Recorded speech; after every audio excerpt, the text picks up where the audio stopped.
নমস্কার বন্ধুরা, আজকে একটা বিষয় নিয়ে এসেছি আমি নতুন, সেটা বিষয়েরই ওপর, মানে ফাদার অফ সাবজেক্টস, কোন বিষয়ের জনক কাকে বলা হয়, এই নিয়ে আলোচনা করব। তো দেরি না করে শুরু করা যাক।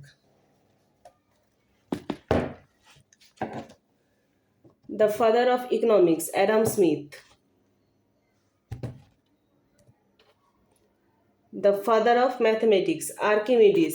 দেখো এইখানে, হ্যাঁ এবার দেখতে পাচ্ছ, এখানে নিচে লেখা আছে আর্কিমিডিস বানানটা।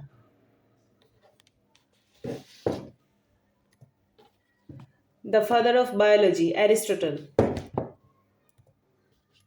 The father of botany, Theophrastus.